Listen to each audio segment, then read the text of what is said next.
Coming up on the AFN Evening News. One soldier sacrifice. The USO honors former NFL player turned Army Ranger Pat Tillman.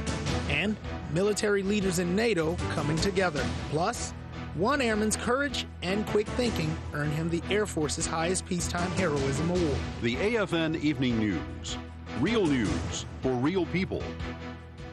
Good evening and thanks for joining us tonight. I'm Specialist Eleazar Craig.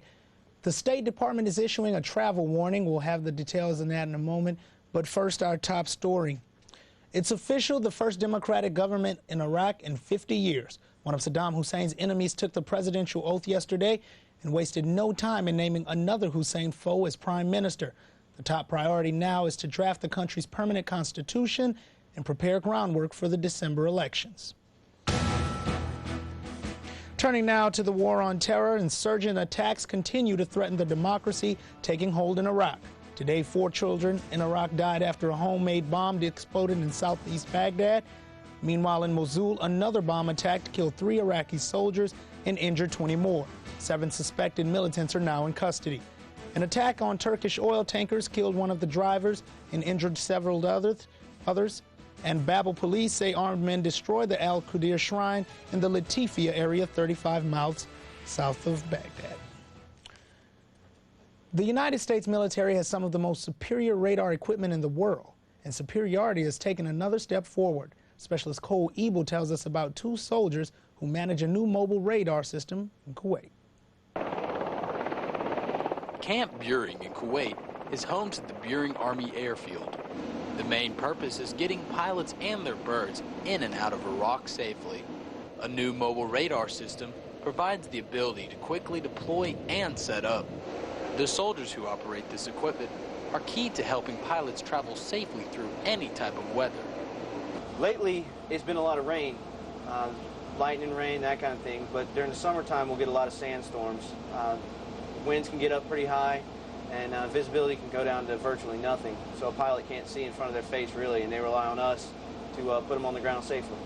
Typically, our main mission here is IFR, instrument flight rule, recovery of aircraft.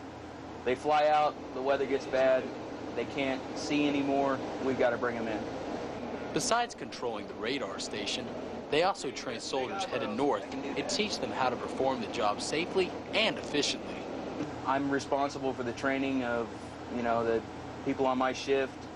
So I'll come in, I'll read the current messages from the night before, and then I'll come in and I'll check out the scope, make sure the radar is working properly. And once I've done that, it's just a matter of waiting for aircraft to call. We have 1 radio controller, and we have right now 8 trainees. When we have traffic during sunny days, it's all training. We train our trainees, get them ready for our real conditions, which is IFR weather, instrument flight rules. Training and technology that is helping troops in Iraq stay safe and get the mission done. Specialist Cole Ebel, AFN News, Camp Buehring. Each of the soldiers serving downrange sacrifice a great deal, and many will make the ultimate sacrifice. In honor of one Army Ranger's death, the USO and the NFL have opened the first USO Center in Afghanistan. Army Sergeant Jason Allgood takes us to Bagram Airfield for a tribute to a pro football player turned Army Ranger, Pat Tillman. On a bright, sunny Afghanistan morning, soldiers from many of the coalition forces gathered at the new Pat Tillman USO Center for the grand opening. Built with funds donated by the NFL, this is the 123rd USO in the world and the first in Afghanistan. NFL players Larry Izzo of the New England Patriots and Warwick Dunn of the Atlanta Falcons officially opened the center during their Salute of the Troops tour. I just pretty much came on a USO trip to visit the troops, to show them that we support them and what they do and what they mean to this country. The center, named for former Arizona Cardinal and fallen Army Ranger Pat Tillman, opens with a big celebration. The NFL players signed autographs and posed for pictures with the service members. More importantly, they learned what it was like for the service members in Afghanistan. I already had a huge amount of respect for what goes on here, but to see it, firsthand in person, I can't say enough about how much I appreciate and we all appreciate what everybody's doing over here. With a band made of Marines playing in the background, coalition members enjoying the cookout, and the USO opens its doors to the coalition serving in Afghanistan. From Bagram Airfield, Army Sergeant Jason Allgood, AFN News. During their visit to Afghanistan, Izzo and Dunn took a trip to the range and squeezed off a few rounds. We'll have more on that for you Monday night. The State Department is advising Americans to avoid travel to the West Bank and avoid Gaza altogether. Americans should also reconsider any trips to Israel as well. The warning says the U.S. government has information indicating that interest in Israel could be the target of terrorist acts. More and more, the countries of NATO are playing a key role in the world affairs. Harry Lockley takes us to Heidelberg, Germany, where generals from 13 countries came together to discuss the further future role of NATO's land-based forces, led by none other than USARA's commanding General B.B. Bell. Administrative remarks. NATO's land forces are divided into Southern Europe, headquartered at Madrid, Spain, and Northern Europe, headquartered at Heidelberg, Germany. This conference brought together leaders from all of NATO's ground forces.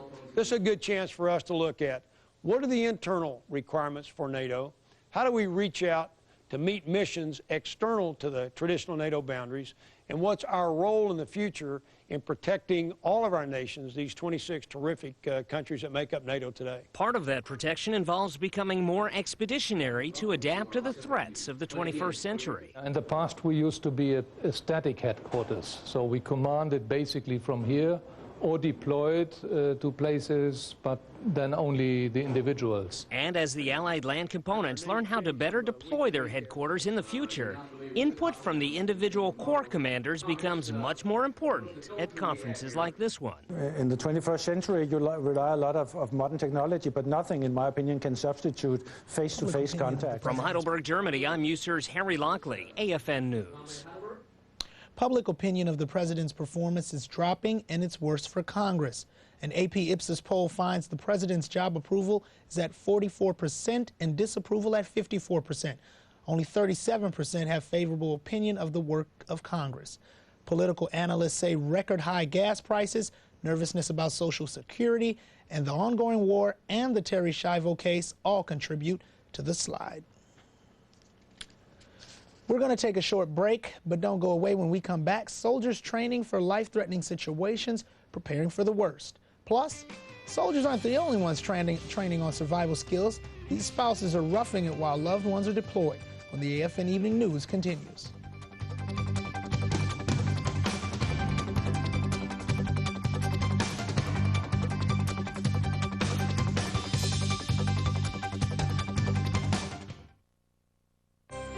I'm a longtime customer of the Army and Air Force Exchange Service and a member of the AFE's Board of Directors. One of AFE's toughest yet most rewarding missions is to serve soldiers and airmen who are deployed in support of contingency operations throughout the world. Currently, AFE's operates numerous exchanges within the OEF-OIF theater. In addition to these direct operations, more than 80 AFE's unit-run activities operate within Iraq. These stores are located at remote locations where no exchanges are available. AFES also supports numerous rodeo operations to remote locations in an effort to reach out to as many troops as possible. This allows soldiers and airmen who normally would not have access to a store the opportunity to enjoy a little piece of home. AFES truly does go where you go.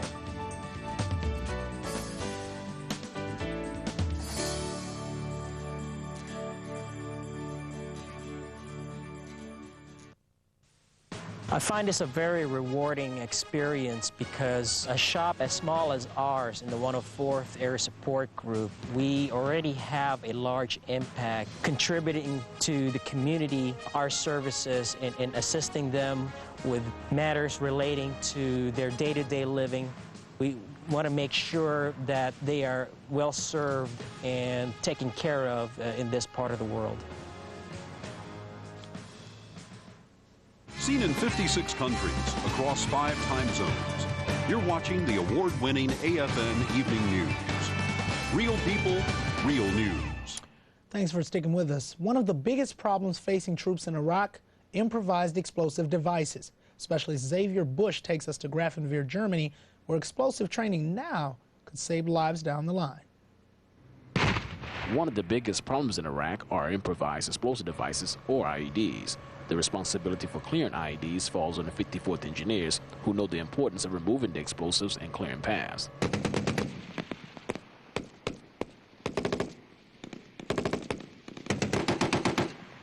That means removing anything that can endanger a soldier's life or mission. In other words, before you can make a move, the 54th Engineers make sure that you can get through safely by setting up entrance and exit routes and then guiding you through. This job is very important. We clear lanes for other vehicles. We keep what's ahead of them safe. We make sure there's no mines that could destroy a vehicle, shut down operation for a day or two. One of the things that we would probably provide is we'd be doing IED sweeps, reconnaissance along routes, and that's imperative, and because that's where we lose a lot of people is, improvised explosive devices along the roadside. So we play a huge role in that, and whatever train that we can get to get us better prepared for that is going to help us down there. And training exercises like these are an excellent opportunity to get ready for what they'll be doing downrange. Reporting from Grafenwehr, Germany, I'm Specialist Xavier Bush, AFN News. The 54th Engineer Battalion may be returning to Iraq in an upcoming rotation. When you're in charge of the protection and transportation of very important people, your security skills must be top of the line. As Army Sergeant Shannon Wright explains, the soldiers of the 214th Aviation Regiment stepped off the red carpet into the Grafenwehr, Germany training area to show what they're made of. The 214th Aviation Regiment, based in Mannheim, Germany, is tasked with flying USARA's VIPs. They removed the red carpeting out of their Black Hawks to meet a twice-a-year requirement, qualifying crew chiefs on the M60 machine gun. The units spend 4 days in Grafenwehr, Germany, firing at ground targets from their UH-60 helicopters. Even though their primary mission is to ferry senior leaders and dignitaries, they need to ensure that they stay proficient on their warrior tasks. Qualifying on the M60 is one of the requirements for crew chief certification. From the Grafenwehr training area, I'm Sergeant Shannon Wright, AFN News. Tune in Monday when we take you inside the UH-60 Black Hawk and one crew chief's qualification. Men and women who deploy train for situations they may face downrange, but the spouses they leave behind often aren't prepared for the challenges they'll be facing on their own. Air Force Sergeant Paul Hughes reports on an RAF Mildenhall program designed to discover diamonds in the rough. Throw the rest of our leaves on top of it, so that makes a nice water seal. Spouses of military members may never need to know how to make a shelter in the woods. Remember, always shingling, one layer over top of the other. But those who attended Mildenhall's Spouses Survival Training know, and more importantly, have the added confidence to live their lives on their own while their spouses are away. We try to make it very general, everything from a plane accident to a car breaking down to a winter storm. And this way, individuals will know what to do in a survival situation. The key here is confidence for the spouses. So by them getting hands-on skills in these basic survival procedures can definitely help them out while their spouses are gone. This thing will definitely keep us nice and protected no matter what it's doing outside. Ann Johnson's husband is deployed. I came into this class not really knowing any kind of survival techniques, and I'll walk out at least knowing how to start a fire if I have to without any kind of matches or anything like that. You're going to drive this thing. You're just going to help to steady it one hand, just one hand. But these programs, it builds up their confidence where they are empowered to take control of their lives. Spouses Survival Training is part of Mildenhall's Combat Care Program. Tech Sergeant Paul Hughes, RAF Mildenhall in the United Kingdom. Very good. Those spouses may need additional training to survive the hike in gas prices. According to an Energy Department report, there is no relief in sight. The department says gas prices will average $2.35 a gallon in May. The report expects high prices through the end of the year.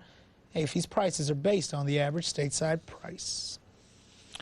The careless actions of one airman caused a fire on a fuel truck at Spangdahlem Air Base in Germany a couple of years back. This could have led to a disaster because the truck was full of fuel and located near the fuel storage area. But as Staff Sergeant Deb Decker reports, the quick thinking and response of one Spangdahlem NCO kept the situation under control. The base's Fuels Compliance NCOIC was the first to respond to the fire on May 5, 2003. Tech Sergeant Douglas Beck called the fire department, used 2 fire extinguishers to put out the fire, and rendered first aid to an airman burned by the blaze. For his actions 2 years ago, Tech Sergeant Beck was awarded the Airman's Medal. I never really expected a whole lot out of it. You know, it was just what you do at the time when you're in the right place. And when it was finally approved, it was a good thing, definitely a good thing. It was kind of like the highlight of your career. Tech Sergeant Beck credits his presence of mind during the incident to all the training he's had in the Air Force. So in the long run, it was basically the fact that I had the training, the presence of mind, and was able to extinguish a fire and stop everything before it could have turned into a catastrophic event. By the time I got down here, Sergeant Beck had already put out the fire. The fire department had arrived on scene, and one of my airmen was hurt on the side of the fuel truck, had burns to her hair and on her back. When my safety guy came up on top of the ladder and he had his lighter over the manhole, the vapors were just pouring out of the manhole and he lit it. And we let go of the dead man, which sucked the flames back into the tank, and then they came pouring back at my face. The airman who was hurt in the incident was treated and back on another truck the next day, something she was able to do thanks to Tech Sergeant Beck's quick reaction. Staff Sergeant Deb Decker, Spangdahlem Air Base, Germany. The Airman Medal is the highest award for heroism given in peacetime. As for the airman who used his lighter on top of the fuel truck, he was convicted of reckless endangerment and damaging military property. He was reduced to the grade of E1, received 16 months confinement, and given a bad conduct discharge. It's time for some of our affiliates to switch to local programming. For the rest of you, the Food and Drug Administration is recalling a painkiller you might be taking. Plus, the cost of college is getting higher every year. But long before that, there are many other expenses. Raising children is just expensive. How your kids can start saving for their future now. That story and more after these messages. Stay with us.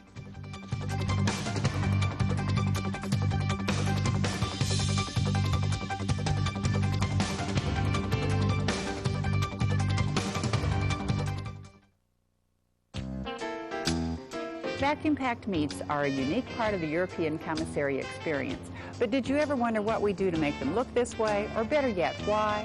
Let us show you. Each month, about 1 million pounds of fresh, top-quality American beef and German pork are processed into vacuum-packed patties, steaks, chops, and roasts at our central meat processing plant in Germany. Maintaining highly sanitary conditions and sealing in this sturdy, airless, leak-free package extends the shelf life enough that all but our most remote commissaries can make fresh, never-frozen meats available every day in a wide variety of choices. But if you need something other than one of the 120 different choices routinely offered, our professional butchers can handle that too. Just ask your store's meat manager about placing a special order. So why do we do it? Because for commissary patrons, only the best will do.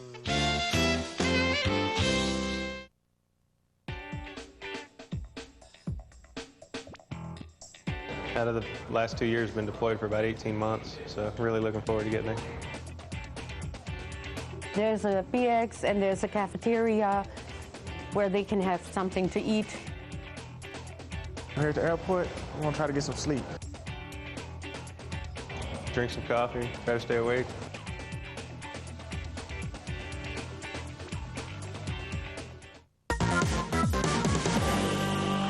Having recently returned from Nigeria, I'd like to tell you about USAFE's security cooperation efforts. My visit was part of USAFE's plan to enhance and build alliances throughout our area of responsibility. USAFE teams have traveled to more than 20 European and African countries, engaging in vital exchanges with our partners. We're proud to be a key player in actively expanding partnerships in EUCOM as we prepare for the many challenges of the 21st century.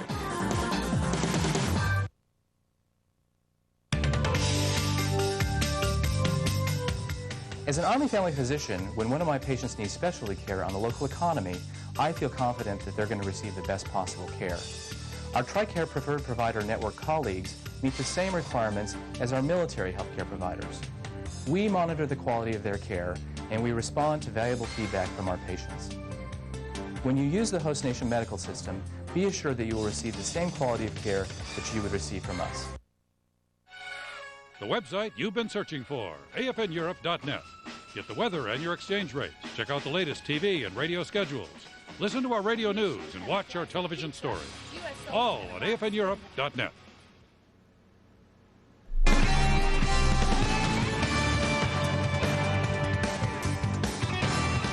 Thanks for sticking with us. The popular painkiller Bextra is off the market due to evidence linking it to a potentially fatal skin condition, in addition to an increased risk of heart attacks and strokes.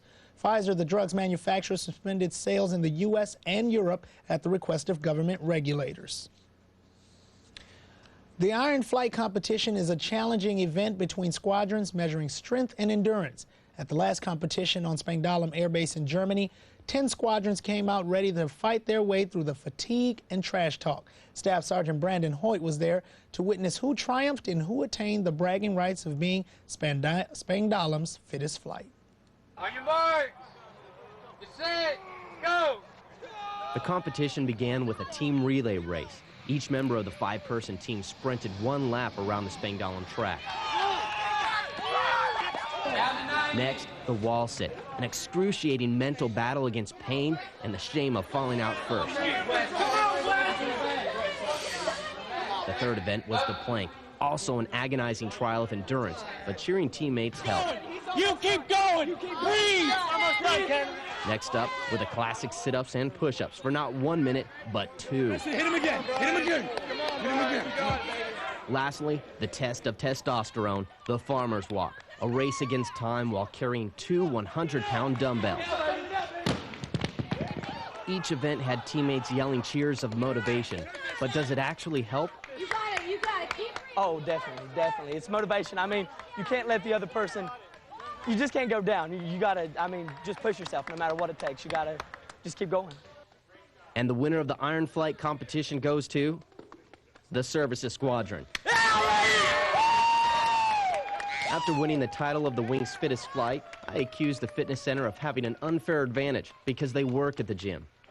I don't know, I'm not a big fan of that one personally. I mean, everyone's got an excuse for everything, you know what I mean?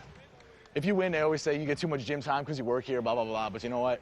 When it comes game time, it's about who performs the best and who doesn't, you know what I mean? So who brings their A game and who doesn't. Spangdahlem holds an Iron Flight competition once a quarter. Staff Sergeant Brandon Hoyt, Spangdahlem Air Base, Germany. Once again, congratulations to the 52nd Services Squadron out at Spangdahlem, the newest Iron Flight champions. Deployments and training rotations can strain a family's child care. Throughout USARA, this is a growing issue. 1st Armored Division Commander Major General Martin Dempsey says he recognizes the challenge of finding quality daycare for your kids. I see our biggest family support challenge as providing adequate child care. We currently do not have enough child care providers, and it impacts on the activities and volunteer programs that we so desperately need living here in Germany far from home. The Civilian Support Office is looking for child care providers. If you're interested, you can go to the website chra.eur.army.mil. If you save a little now, you'll have something tomorrow. Navy journalist Abraham Essenmaker takes us to La Maddalena, Italy, for a look at a special program teaching children how to invest in their future. Navy Federal Credit Union is actively educating youth about financial savings through their Smart Spender program. The credit union believes the program allows kids to get a head start on money matters. The youth are very important in Navy Federal. If you can teach children savings habits early, and when they become members of the credit union early, then we have the opportunity to teach them lifelong savings habits. Because of the program's success at other credit unions, the La Maddalena branch recently implemented the Smart Spender. So we kicked it off actually at the beginning of the school year with the hopes of bringing the kids into the credit union and start teaching them about saving money. Traditionally, the La Maddalena NFCU is a non-cash facility, but has changed that policy for the program. So we opened it up for that. We limited it to $50 because we knew the older kids might earn a little bit more, but the younger kids should just be bringing us a little bit of, a little bit of savings here and there, and then we'll take care of it on our end. There is no deadline for starting what NFCU calls a SAMI account for children, so parents can open one at any time. Reporting from La Maddalena, Italy, I'm Navy journalist Abraham Essenmaker. Some of our affiliates will now take over with their own programming, but for the rest of you, how about a cup of coffee and some good conversation? In Italian? More Real People, Real News when we come back.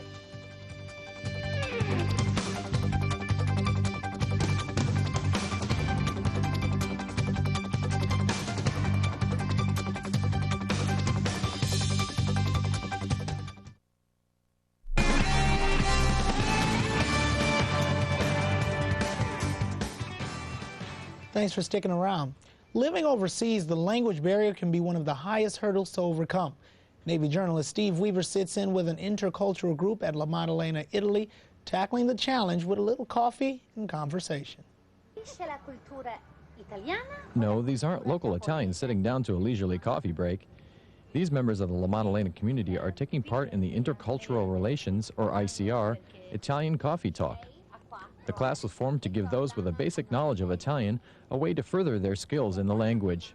And we decided to put together a coffee talk because we have a basic Italian class that we offer once a month for people just coming out of ICR, people who are still looking to put together sentences and learn the basics of the language. But once they outgrow that, they need to get out and practice. But oftentimes they don't have the opportunity to get out and practice, or they feel too shy to go out and do it.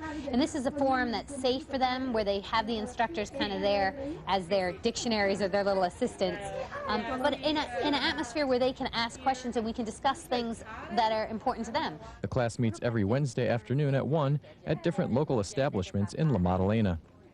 There are rules to abide by in the class. You must sign up at ICR, try to speak only Italian for the entire hour, bring an English-Italian dictionary, and most of all, have fun.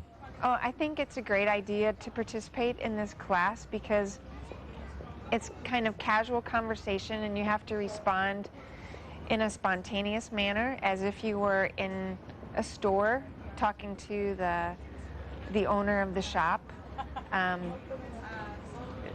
Sometimes you might plan what you want to say before you go out, but it's good to have that practice to be speaking spontaneously in Italian, because then you'll begin to think in Italian, and that's when the language will really take hold in your mind. Coffee Talk brings the language to those in the process of learning it. It gives them the jump start that they need to start practicing. Everybody always says, oh, I really want to learn the language, I really want to practice, but you get tired of speaking to yourself in the mirror. And this way you get to meet people.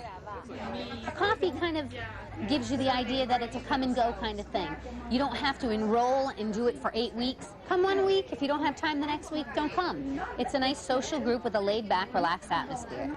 Reporting from La Maddalena, Italy, Venite a passare un'ora con noi il mercoledì all'1. I'm Navy journalist Steve Weaver, AFN News. Well, that's going to wrap it up for us this week. See you Monday. Thanks for joining us.